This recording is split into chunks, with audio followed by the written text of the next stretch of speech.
지금 이 영상을 듣고 계신 이 순간에도 겉으로는 멀쩡해 보이는데 몸속에서는 조용히 늙어가고 있는 분들이 생각보다 훨씬 많습니다. 더 무서운 건 본인은 전혀 모르고 있다는 사실입니다. 검진도 받았고 의사도 괜찮다 했는데요. 이 말을 믿고 계시다면 오늘 이야기는 끝까지 들으셔야 합니다. 왜냐하면 제가 진료실에서 가장 많이 만나는 분들이 바로 아무 문제 없다는 말을 듣고 안심했던 분들이기 때문입니다. 지금 이 순간에도 아프지는 않지만 염증은 쌓이고 있고 혈관은 서서히 딱딱해지고 있으며 뇌와 장은 서로 신호를 놓치고 있을 수 있습니다. 통증이 없다고 해서 문제가 없는 건 아닙니다. 노화는 늘 조용히 그리고 아무 말 없이 시작됩니다. 안녕하십니까? 저는 노년 건강과 만성 염증 그리고 생활습관성 질환을 연구해 온 노년의학 전문의 김도윤입니다. 20년 넘게 60대, 70대, 80대 어르신들을 진료하면서 한 가지 공통된 장면을 정말 많이 보았습니다. 선생님, 아픈 데는 없었어요. 그냥 나이 탓인 줄 알았어요. 설마 이렇게 될 줄은 몰랐어요. 그리고 그 뒤에는 항상 같은 말이 따라옵니다. 조금만 일찍 알았으면 좋았을 텐데요. 이 영상을 통해 저는 그 조금만 일찍의 시간을 여러분께 드리고 싶습니다. 지금부터는 어렵고 복잡한 의학 이야기를 하지 않겠습니다. 대신 여러분의 하루,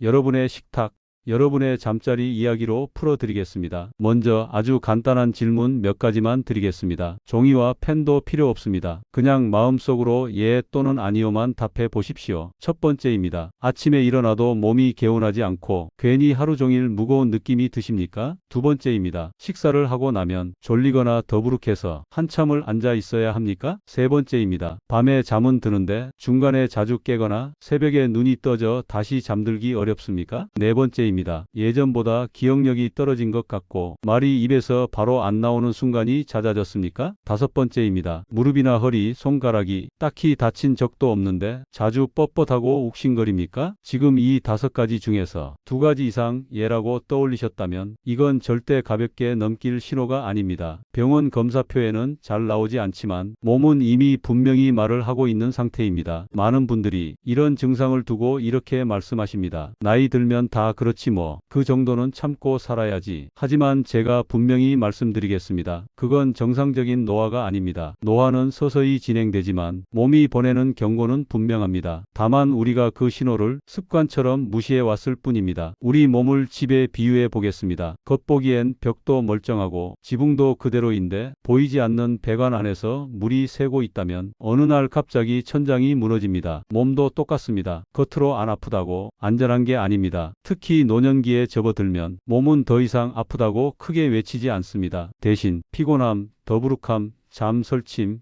기억력 저하 같은 작은 신호들로 조용히 말합니다. 문제는 우리가 그 신호를 나이 탓이라는 말로 덮어버린다는 겁니다. 오늘 이 시간에는 왜 이런 일이 생기는지, 왜 약만으로는 해결되지 않는지, 그리고 생활 속에서 무엇을 바꾸면 몸이 다시 반응하기 시작하는지 차근차근 말씀드리겠습니다. 미리 한 가지만 말씀드리겠습니다. 이 영상은 치료를 대신하지 않습니다. 의학 정보는 참고용이며 실제 진단과 치료는 반드시 담당 의료진과 상의하셔야 합니다. 하지만 분명한 건 하나입니다. 몸을 살리는 방향은 약봉지 안에만 있지 않다는 사실입니다. 이제부터 노화의 진짜 원인이 무엇인지, 그리고 몸 안에서 장과 뇌, 혈관과 관절이 어떻게 서로 연결되어 무너지는지 이야기를 이어가겠습니다. 지금까지와는 조금 다른 관점의 이야기가 될 겁니다. 앞에서 말씀드린 것처럼 몸이 보내는 신호를 우리가 나이 탓으로 넘기기 시작하면 문제는 그때부터 조용히 깊어집니다. 그렇다면 도대체 왜 이런 신호들이 생기는 걸까요? 많은 분들이 나이가 들면 자연스러운 거 아니냐고 물으십니다. 하지만 노년의학적으로 보면 나이 자체보다 더 중요한 것이 있습니다. 바로 몸을 어떻게 써왔는가입니다. 첫 번째 원인은 식사 습관입니다. 어르신들 진료를 하다 보면 이런 말씀을 정말 자주 듣습니다. 많이 먹지도 않아요. 예전보다 훨씬 적게 먹어요. 맞습니다. 양은 줄었을 수 있습니다. 하지만 문제는 양이 아니라 방식입니다. 식사를 너무 빨리 하거나 씹지 않고 넘기거나 속이 편하지 않은데도 시간에 쫓겨 억지로 드시는 경우가 많습니다. 이렇게 되면 장은 음식을 처리하느라 늘 과부하 상태가 됩니다. 마치 기름때가 낀 배수구에 벽에 계속 물을 붓는 것과 같습니다. 겉으로는 물이 내려가는 것처럼 보여도 안에서는 계속 막히고 있는 겁니다. 두 번째 원인은 만성 스트레스입니다. 이 나이에 무슨 스트레스냐고 하시지만 노년기의 스트레스는 젊을 때보다 더 은근하고 깊습니다. 자녀 걱정,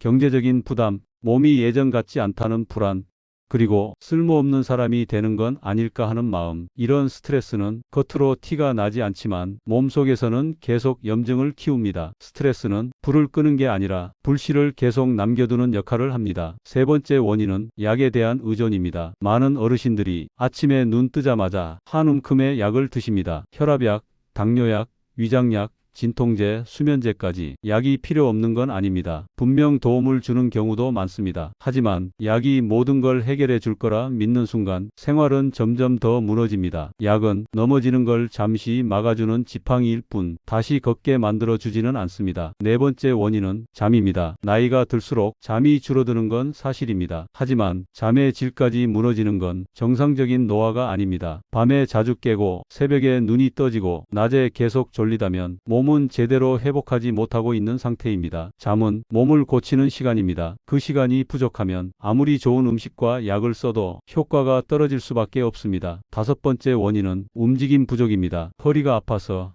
무릎이 시려서, 넘어질까봐 움직임을 줄이신 분들이 많습니다. 하지만 움직이지 않으면 혈액은 느려지고 관절은 더 굳고 뇌는 더 둔해집니다. 움직임은 몸속 청소 시스템을 작동시키는 스위치와 같습니다. 이 다섯 가지 원인이 각각 따로 작용하는 게 아닙니다. 서로 연결되어 몸 전체에 영향을 줍니다. 특히 중요한 연결고리가 있습니다. 바로 장과 뇌, 그리고 혈관입니다. 다음 이야기에서는 왜 장이 불편하면 머리가 멍해지고 왜 혈관이 굳으면 관절과 기억력이 함께 나빠지는지 아주 쉽게 풀어드리겠습니다. 이 이야기를 이해하시면 지금까지 도대체 왜 이러지 하고 답답했던 증상들이 하나의 그림으로 보이기 시작하실 겁니다. 조금만 더 함께 가보시겠습니다. 앞에서 식사, 스트레스, 약, 잠, 움직임 이야기를 드렸지요. 이제부터는 왜 이런 생활들이 몸 여기저기서 동시에 문제를 일으키는지 그 연결고리를 말씀드리겠습니다. 많은 분들이 이렇게 생각하십니다. 장은 장이고 머리는 머리고 무릎은 무릎 아닌가요? 겉으로 보면 맞는 말입니다. 하지만 몸 안에서는 이 모든 것이 하나의 줄로 묶여 있습니다. 그 줄의 출발점이 바로 장입니다. 장은 단순히 음식을 소화하는 기관이 아닙니다. 우리 몸 면역의 절반 이상이 장 주변에 모여 있습니다. 다시 말해 장은 면역의 본부입니다. 장이 편안하면 면역도 안정됩니다. 하지만 장이 늘 더부룩하고 가스가 차고 배변이 들쑥날쑥하면 면역은 늘 긴장 상태에 놓입니다. 이 상태가 오래되면 몸속에서는 작은 불씨 같은 염증이 계속 생깁니다. 이 염증 신호는 장에만 머무르지 않습니다. 신경을 타고 곧바로 뇌로 전달됩니다. 그래서 장이 불편한 날에는 머리가 맑지 않고 집중이 안 되고 괜히 짜증이 나거나 기억이 더 흐릿해집니다. 요즘 왜 이렇게 멍하지? 이 말 장 때문인 경우도 많습니다. 다음은 혈관입니다. 혈관은 단순히 피가 다니는 관이 아닙니다. 온몸에 산소와 영양을 나르고 노폐물을 해소하는 고속도로입니다. 그런데 혈관이 딱딱해지고 좁아지면 이 고속도로가 왕복 2차선에서 비포장 도로로 바뀝니다. 피가 느리게 흐르면 뇌는 먼저 영향을 받습니다. 그래서 어지럼, 깜빡함, 기억력 저하가 생깁니다. 관절도 마찬가지입니다. 혈액이 제때 도착하지 않으면 윤활유가 부족한 문처럼 삐걱거리기 시작합니다. 그래서 혈관 문제는 심장만의 문제가 아니라 뇌와 관절의 문제이기도 합니다. 여기에 장이 나빠져 염증이 늘어난 상태라면 혈관 안쪽도 같이 상처를 입습니다. 마치 녹슨 파이프 안으로 더러운 물이 계속 흐르는 것과 같습니다. 이렇게 되면 뇌, 혈관, 관절이 동시에 지칩니다. 많은 어르신들이 머리도 안 돌아가고 무릎도 아프고 기운도 없다고 말씀하십니다. 이게 우연이 아닙니다. 몸이 한꺼번에 신호를 보내고 있는 겁니다. 여기서 중요한 말씀을 하나 드리겠습니다. 이 연결 구조를 이해하지 못하면 약을 아무리 바꿔도 문제가 반복됩니다. 머리약, 관절약, 소화제, 수면제를 각각 써도 근본이 그대로면 증상은 돌려막기처럼 옮겨 다닙니다. 그래서 저는 항상 이렇게 말씀드립니다. 한 곳만 보지 말고 몸 전체를 같이 봐야 합니다. 이제부터 이 연결이 실제 삶에서 어떻게 달라질 수 있는지 한 분의 이야기를 들려드리겠습니다. 70대 초반의 어르신 이야기입니다. 병원 검사에서는 큰 문제가 없다고 했지만 몸은 계속 신호를 보내던 분입니다. 이 이야기를 들으시면 아마 저 얘기 내 얘긴데 하고 고개를 끄덕이실 겁니다. 조금만 더 함께 들어보시겠습니다. 알겠습니다. 흐름을 그대로 이어서 다음 부분 네 번째 파트를 보여드리겠습니다. 이번 부분은 대표 사례 이야기로 앞에서 설명한 연결 구조가 실제 삶에서 어떻게 나타나는지 체감되도록 구성했습니다. 분량 약 3,300자 내외 바로 녹음 가능한 구어체입니다. 앞에서 말씀드린 이야기들이 조금은 어렵게 느껴지셨을 수도 있습니다. 그래서 이번에는 실제로 제가 진료실에서 만났던 분과 아주 비슷한 한 분의 이야기를 들려드리겠습니다. 서울에 사시는 72세 이정호 어르신 이야기입니다. 이정호 어르신은 겉으로 보기에는 아주 건강해 보이셨습니다. 키도 크고 목소리도 또렷했고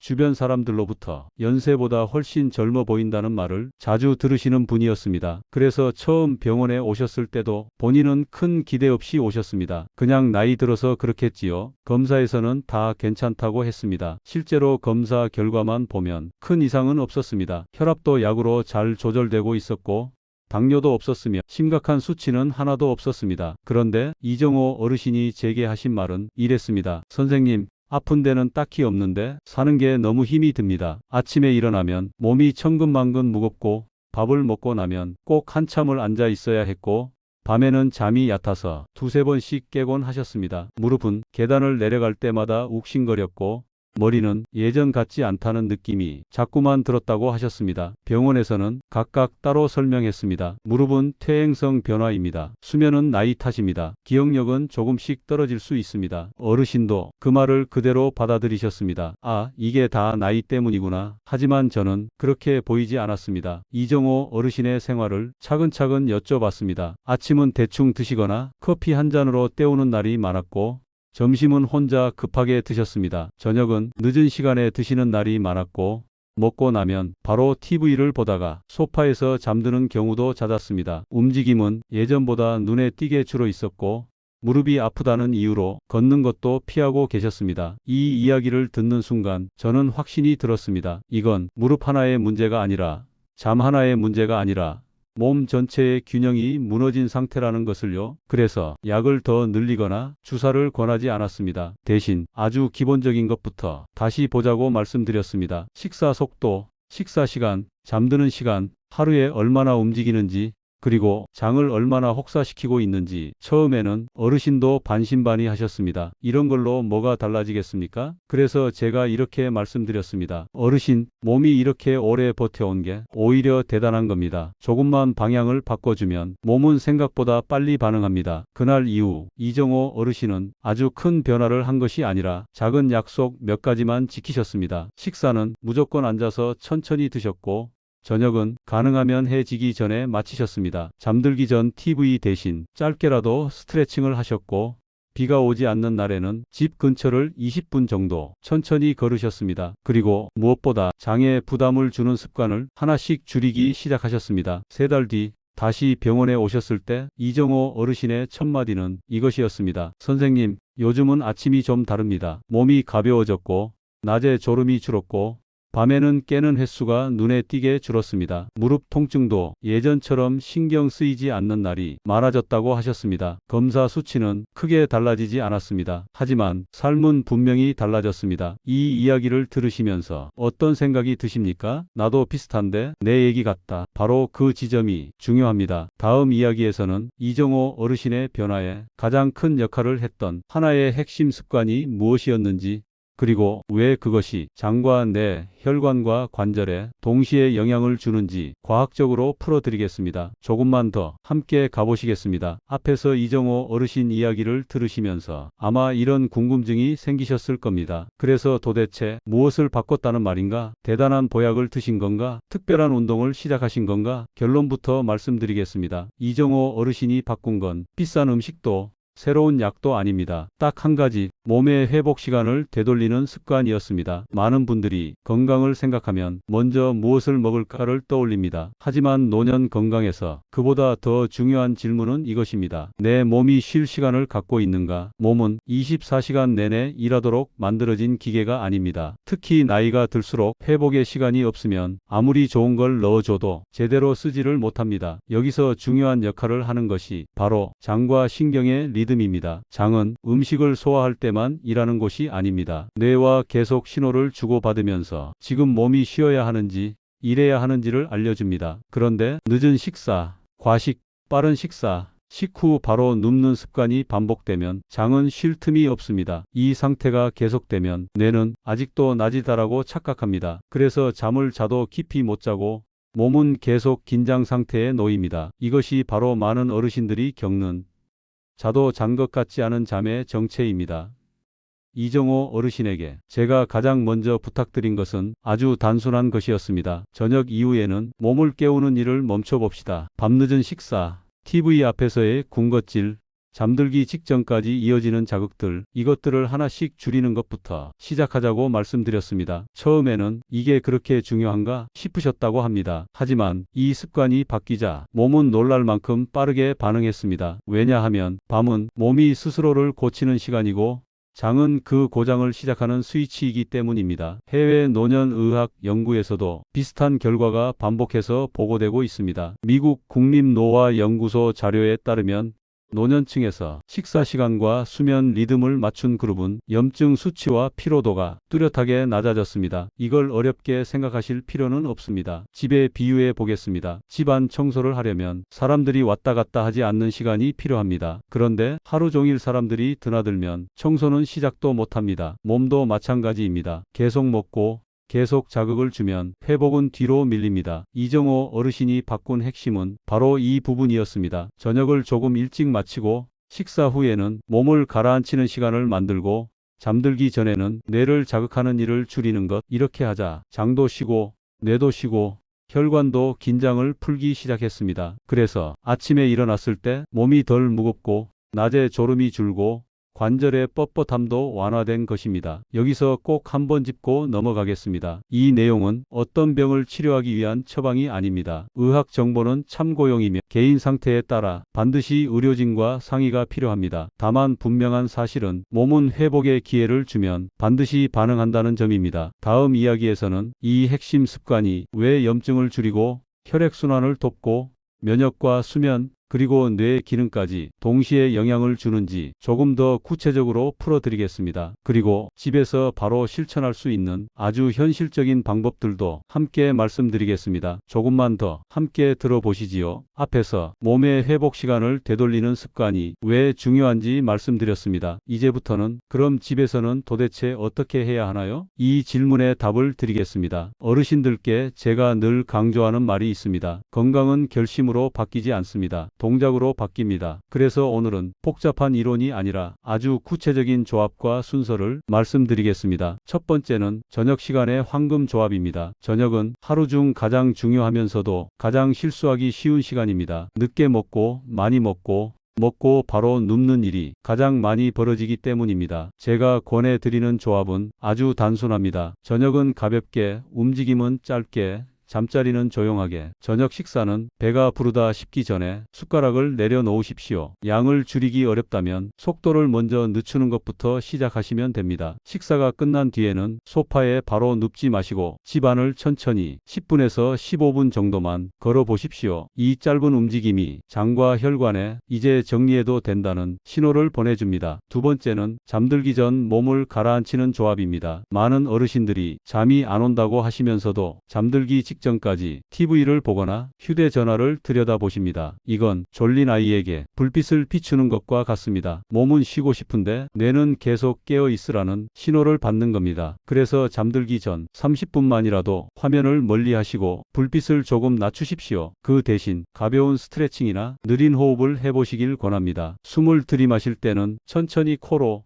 내쉴 때는 더 천천히 입으로. 이 호흡만으로도 몸의 긴장은 눈에 띄게 풀립니다. 세 번째는 아침을 깨우는 조합입니다. 아침에 일어나서 바로 커피부터 드시는 분들이 의외로 많습니다. 하지만 노년기에는 몸을 갑자기 깨우는 자극이 오히려 부담이 됩니다. 아침에는 먼저 몸을 깨우고 그 다음에 음식을 넣어 주십시오. 창문을 열어 빛을 한번 쐬고 기지개를 켜듯 팔과 다리를 천천히 움직여 주는 것만으로도 뇌와 혈관이 깨어납니다. 이후에 부담 없는 식사를 하시면 장과 뇌가 훨씬 편안하게 하루를 시작합니다. 네 번째는 하루 20분 걷기 조합입니다. 걷기는 약이 아닙니다. 하지만 약보다 더 중요한 역할을 합니다. 속도를 내실 필요도 없고 땀이 날 정도로 하실 필요도 없습니다. 중요한 건 매일 같은 시간대에 천천히입니다. 걷는 동안 주변을 보시고 호흡을 느끼는 것만으로도 뇌는 안정되고 혈액은 순환하기 시작합니다. 다섯 번째는 주말 리듬 유지 조합입니다. 평일에는 잘 지키다가 주말에 늦게 자고 늦게 일어나는 분들이 많습니다. 하지만 몸은 요일을 모릅니다. 주말에도 기상시간과 식사시간을 크게 벗어나지 않도록 해주시면 몸의 리듬은 훨씬 안정됩니다. 이 다섯 가지를 모두 한 번에 하려고 하지 마십시오. 그럴 필요도 없습니다. 오늘은 저녁 식사 하나,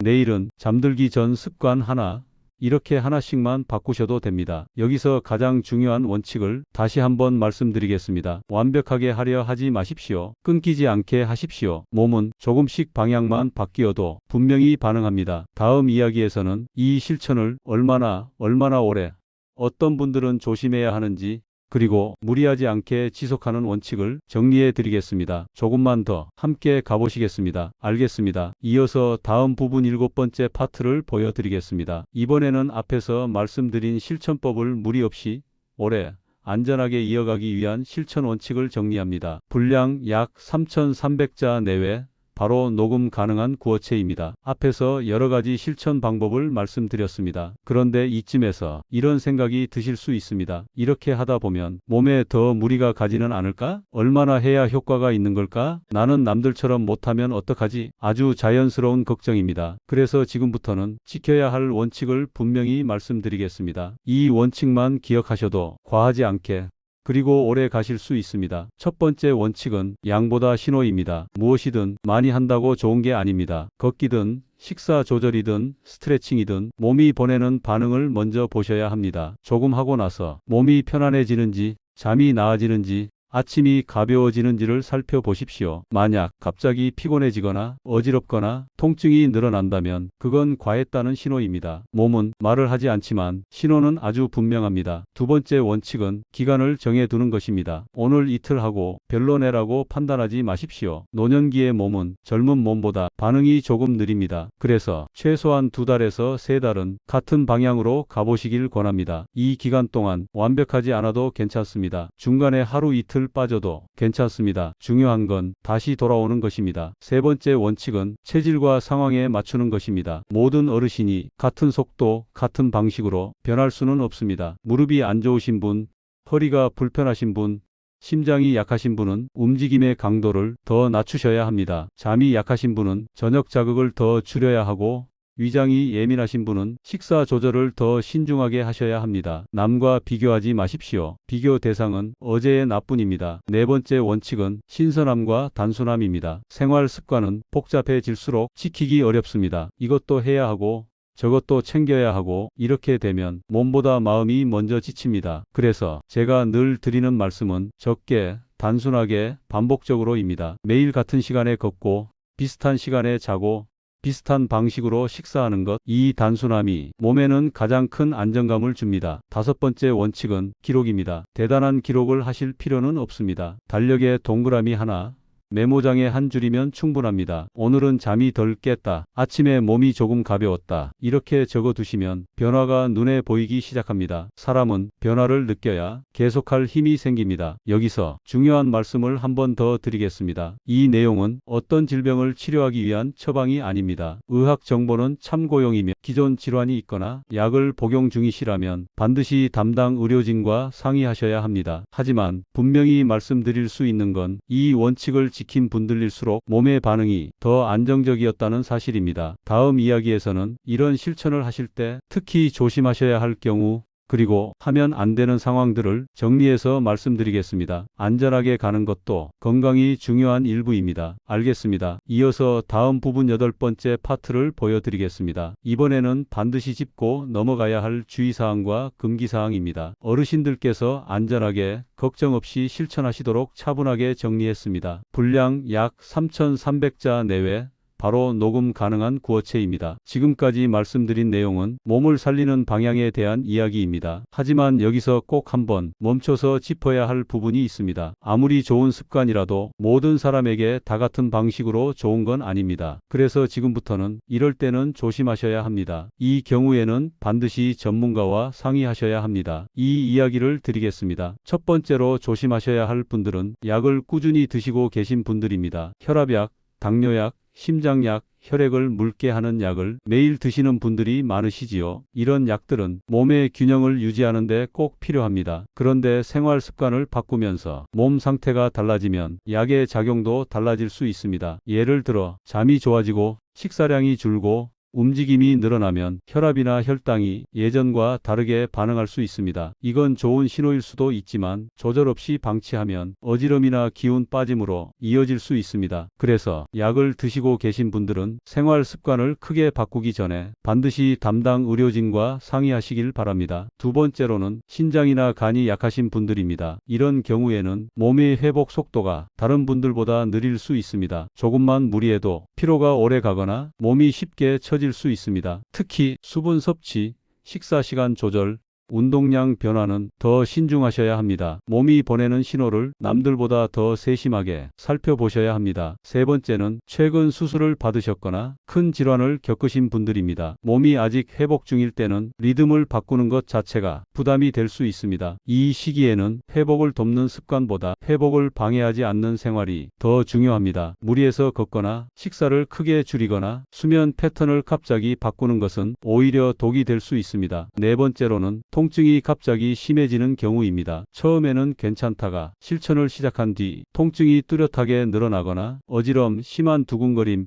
숨이 차는 증상이 생긴다면 즉시 중단하셔야 합니다. 몸은 괜찮다는 신호보다 멈춰라는 신호를 더 크게 보냅니다. 그 신호를 무시하지 마십시오. 다섯 번째로 중요한 점은 남의 경험을 그대로 따라하지 않는 것입니다. 영상 속 사례, 지인의 성공 이야기, 댓글에 달린 후기들은 참고만 하셔야 합니다. 같은 나이라도 몸 상태는 전혀 다를 수 있습니다. 어떤 분에게 도움이 된 방법이 다른 분에게는 부담이 될 수도 있습니다. 그래서 항상 이렇게 생각하셔야 합니다. 이건 내 몸에 맞게 조절해야 한다. 여기서 다시 한번 중요한 말씀을 드리겠습니다. 이 영상에서 드리는 내용은 의학 정보 제공을 위한 것이며 개인의 질병을 진단하거나 치료를 대신할 수 없습니다. 기존 질환이 있거나 약을 복용 중이신 분은 반드시 담당 의료진과 상의하셔야 합니다. 이 말이 형식적인 문구처럼 들리실 수 있습니다. 하지만 어르신 건강에서는 이 한 문장이 가장 중요할 때가 많습니다. 안전하게 가는 길이 결국 가장 빠른 길이기 때문입니다. 이제 마지막 이야기로 가보겠습니다. 지금까지의 내용을 한 번에 정리하고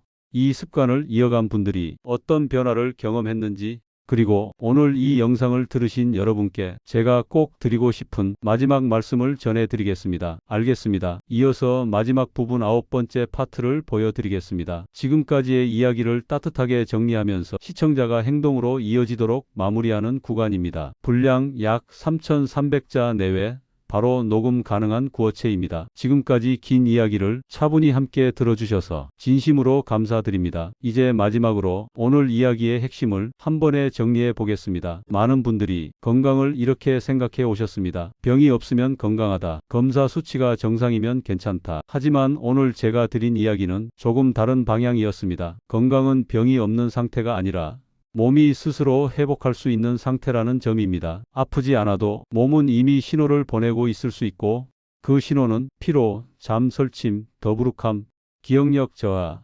관절의 뻣뻣함 같은 아주 일상적인 모습으로 나타납니다. 이 신호들을 나이 탓으로 넘길지 몸의 요청으로 받아들일지는 오직 우리의 선택에 달려 있습니다. 앞에서 소개해드린 이정호 어르신을 비롯해 비슷한 길을 걸어가신 분들의 공통점은 대단한 걸 한 것이 아니었습니다. 보약을 먹은 것도 아니고 힘든 운동을 시작한 것도 아닙니다. 그분들은 몸을 괴롭히던 리듬을 멈추고 몸이 회복할 수 있는 시간과 공간을 돌려주었을 뿐입니다. 저녁을 조금 일찍 마치고 식사 후 바로 눕지 않고 잠들기 전 자극을 줄이고 하루에 잠깐이라도 몸을 움직이고 주말에도 리듬을 크게 깨지 않는 것. 이 사소해 보이는 선택들이 장과 뇌를 안정시키고 혈관의 긴장을 풀어주고 관절의 부담을 덜어주며 수면과 기운을 함께 회복시켰습니다. 그리고 이런 변화는 대부분 석 달 이내 몸으로 느껴지기 시작했습니다. 오늘 이 영상을 들으신 여러분도 한번 상상해 보셨으면 합니다. 오늘부터 딱 한 가지라도 바꾼다면 석 달 뒤에 나는 어떤 아침을 맞이하고 있을까요? 눈을 떴을 때 조금 덜 무겁고